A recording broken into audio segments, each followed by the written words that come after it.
Then comes that off break again. And the batsman hooks it hard and high over those short leg fieldsmen, but not over deep square leg.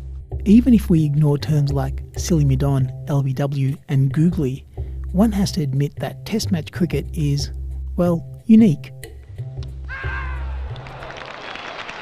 And while some may find a sport that takes up to 5 days to complete arduous, for those who love the game, it is full of drama. It is not just talent that determines the outcome of the game, but also the type and condition of the pitch, the weather, and even the make of the ball. So in a game where there are so many factors, making the right decision at the right time seems difficult, but is often the difference between winning and losing. We asked Jonathan Connor, a specialist in skills acquisition with Cricket Australia, to help explain how captains, bowlers and batsmen make good decisions.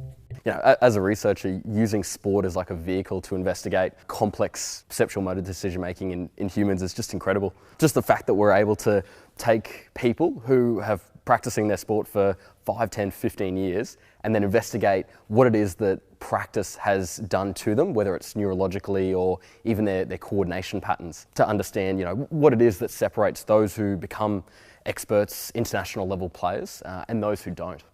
Cricket is a game where batsmen and bowlers usually take centre stage, but it's the captains who have the most influence, constantly making decisions that could change the game. In terms of the mindset of captains, it often depends on the circumstances of the game. The captain and the coach will always have an ultimate goal that they're trying to achieve, whether it be dismissing a team for a certain amount of runs, or perhaps if the opposition's in a really dominant position, it may just be limiting the number of runs that they score. Finds the gap as well.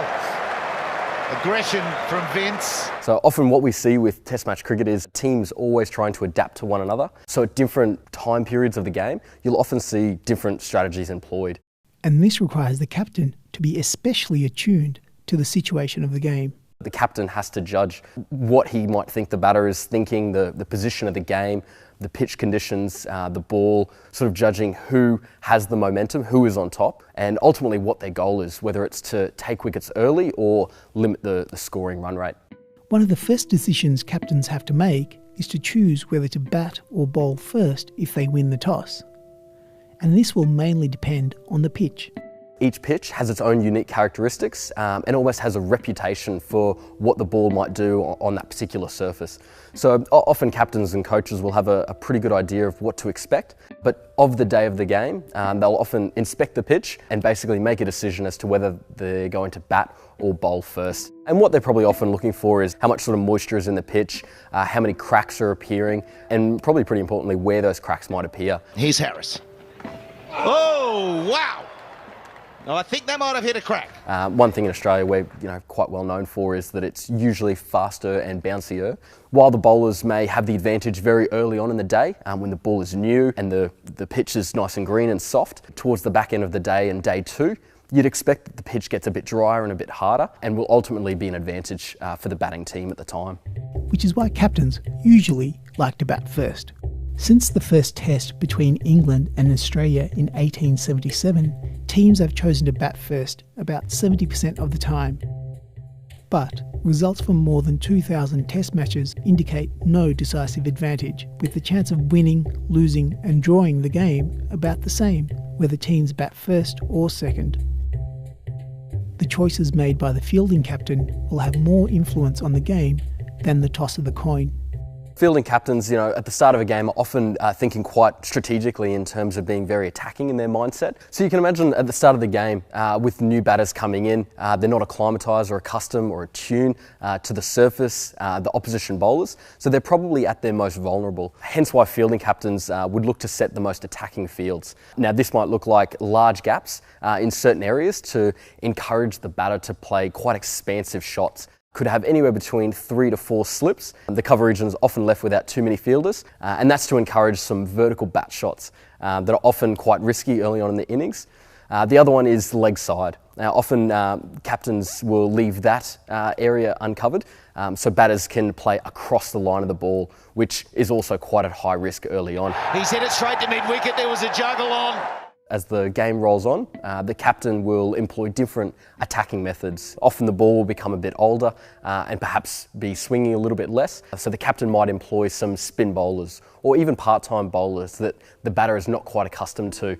Another important decision for the captain is to choose when to take the new ball, which the fielding team can do after 80 overs. In most circumstances, this opportunity will be taken, but captains might delay taking the new ball if the old one is causing issues for the batsman. There have been some uncommon scenarios where the fielding team might opt to stay with the older ball. This might happen when the ball is reverse swinging or the spin bowlers are able to collect a lot of essentially spin and dip. Often if they do, it'll only be for a limited number of overs before taking the new ball. The number of decisions captains have to make does not end there. Test match cricket is a game where players need to constantly adapt and change their game plan. And while we often hear the term natural talent used by commentators, the ability to perform and make good decisions under pressure actually comes from practice and experience. One of the really crucial things about decision making is that no one is born to become an expert. It takes years of practice and dedication, highly motivated individuals who are resilient to non-selection and other challenges that all athletes eventually face. And often we talk about the game is the best teacher for captains and for players, learning to make decisions and learning from their mistakes. It's gone for, there it is! When we talk about the number of hours players have practice, again, you might have some players who achieve international level after accumulating 4,000 to 6,000 hours of practice, while others might take the 10,000 hour rule that was often sprouted by Gladwell in his book Outliers. So the idea that overall practice hours is what makes an expert is certainly not something we sort of believe in. What we really advocate for is quality practice to develop those sort of decision-making skills in both captains and players. But getting access to quality practice and coaching might not be as straightforward as one might think. If you can imagine, any talent biases that exist at a junior level just get amplified.